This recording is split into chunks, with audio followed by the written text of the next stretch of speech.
Slop Stories. Slop Stories.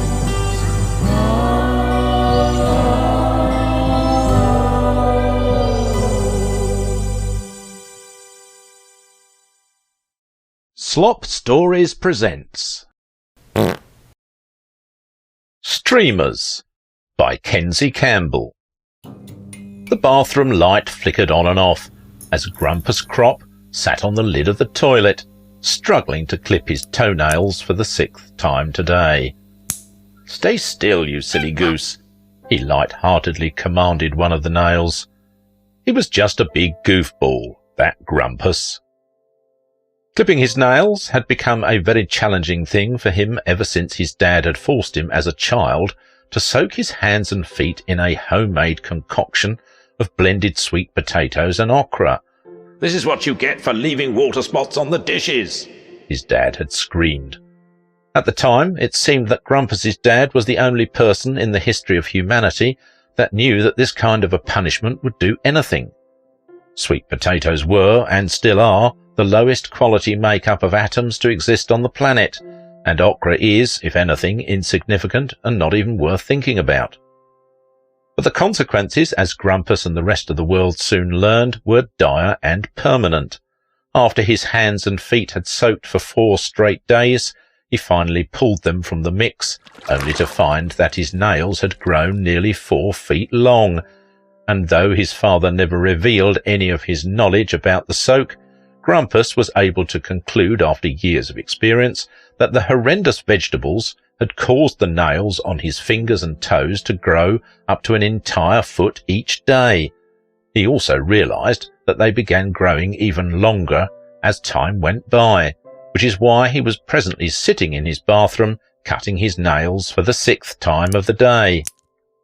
They were growing at such a quick pace that he could visibly watch them grow longer with each passing minute, and if he didn't at least try to clip the silly geese, as he called them, then they'd easily reach 10 feet long by the day's end.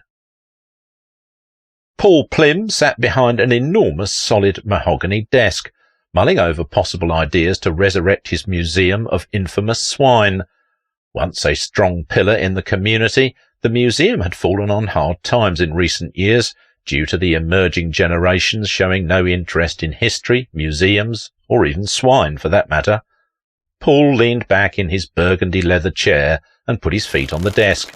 He took a long drag on a cigar, his thick black eyebrows so furrowed in thought that they covered parts of his eyes. He glanced angrily at a gorilla sleeping in a cage in the corner of the room, relieved that it wasn't thrashing around and releasing its ear-splitting screams like it usually did 20 hours a day. The attraction he'd once used to draw customers to his establishment had only recently become ineffective, but Paul had paid a pretty penny for the animal and wasn't inclined to relinquish expensive commodities so easily. Accepting that his slab of spoiled meat brain wasn't about to produce any new solutions to his predicament any time soon, he decided to treat himself to an ice-cold soda from the supermarket. He stood to leave, but flicked a paperclip at the gorilla before doing so, causing the beast to enter into a spiral-eyed, violent rage. As Paul pulled up to the market, cutting off a car with a handicapped lanyard hanging from the mirror and parking in the only remaining handicapped stall, he observed a man limping to the market entrance. Looking the man up and down, Paul saw that the man was a hideous sight, and his open-toed shoes appeared to have thick strands of hay sticking out of them in all directions. He looked closer. No, not hay, he thought. Those are nails, and they're coming from his hands too. Those suckers must be 2 feet long. His eyes bulged with curiosity, and he licked his lips, but wasn't sure why. Grumpus approached the market, thirsty for a soda, just as Paul was. He winced as one of his toenails began growing upward, piercing his skin and scraping his shin bone. He bent down, grabbed the nail with his entire hand, and tried to break the nail free, but was unsuccessful because it was too strong. Shaking his head, he continued into the store and tried his best to keep his fingernails from knocking over merchandise. Paul entered the store as quickly as he could, so he wouldn't miss the spectacle.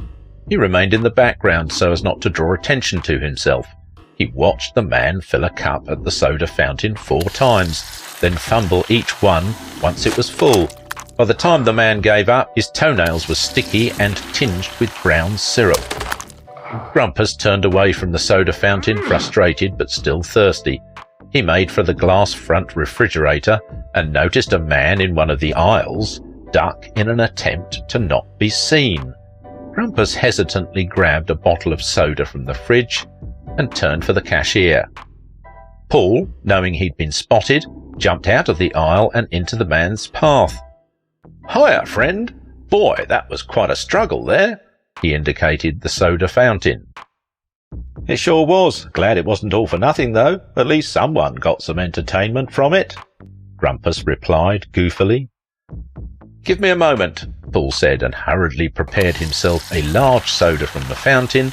Upon returning, he said, "Let me get that for you. Brighten your day a little." "Really? Oh, thanks, mister," Grumpus exclaimed. Paul realized that he must have had something wrong with him, since grown men don't usually say such things. Nevertheless, he extended his hand and introduced himself. "Paul Plym." "Grumpus Crop," Grumpus said, but upon returning the handshake gave Paul a deep laceration with his thick thumbnail. "Oh, yikes. I'm so sorry, Paul. You're still going to buy my soda, though, right?" Paul looked over at Grumpus the same way he had looked at the gorilla in his office. Then he smiled. "Of course, I'm a man of my word," he stated as blood dripped onto the floor. Grumpus grabbed his soda from the cashier's counter and knocked a stack of gum packets from the countertop with his nails. "Get out!" the cashier screamed at Grumpus, his patience worn too thin. "Just get out of here, you monster!" Grumpus cowered from the cashier and headed for the exit, like a dog that knows it's done something bad. "Hey, Grumpus!" Paul called out. Grumpus looked back at Paul. "We'll see each other again, remember?" He gave a long wink. "I'm a man of my word." Through the nails that now looked like corn-coloured branches growing from his body, Grumpus smiled and winked back, though he had no idea what he was winking about. Paul drove back to his office with a black-hearted smile on his face and fire in his eyes, in complete shock over his encounter with Grumpus. The gorilla in the room was more manic and deranged than ever. Paul unlocked the cage regardless, and all he had to do was furrow those brows, and the gorilla stayed away from him. Instead, it jumped out of a window and landed on the walking path below. Once there, it pulled a parking meter from the ground and began smashing nearby cars with it, ruining the day for dozens of uninvolved and unsuspecting people. Paul pulled at the ends of his moustache as he watched. Now that the room was quiet, he rang his on-call bounty hunter. "You'll know him when you see him. I'm telling you, he's better than a circus. He's every act at once, and just what the museum needs." Grumpus stumbled down the sidewalk with his soda, trying his best not to trip over his nails that were long overdue for their midday trim. Driving wasn't an option for him, so he walked everywhere he went. Along the way, he came upon a block full of vehicles that looked like they had been dropped from a mile up in the sky. He continued cautiously, but carried on as usual once he was past the wreckage. Looking back to see the damage once more, Grumpus saw a man dressed in all white pointing a rifle at him. He choked on his mouthful of soda and dropped the bottle, then began to run the best he could. His nails were towering over him by this point, so it only took a few steps before he fell to the ground in defeat.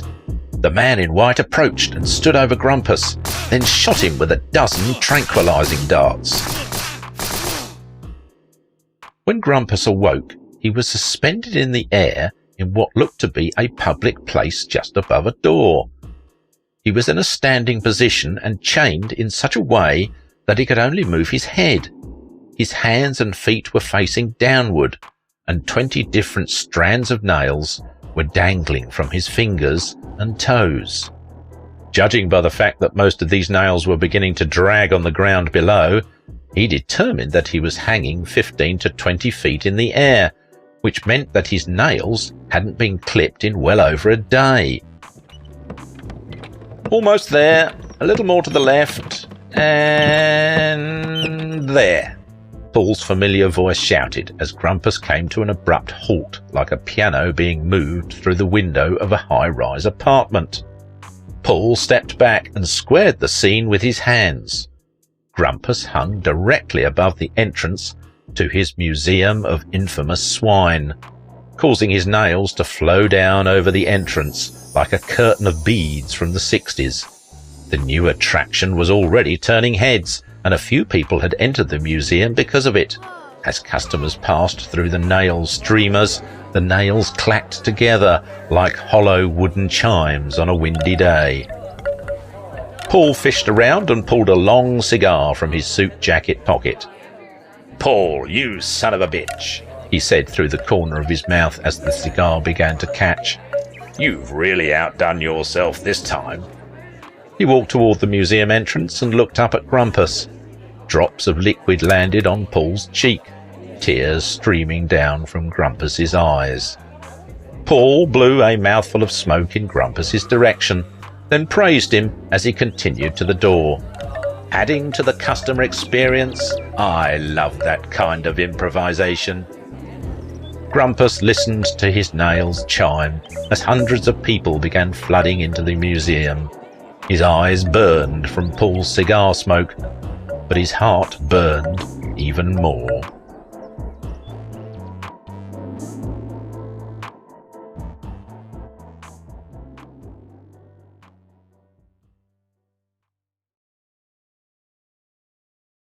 Thank you for listening.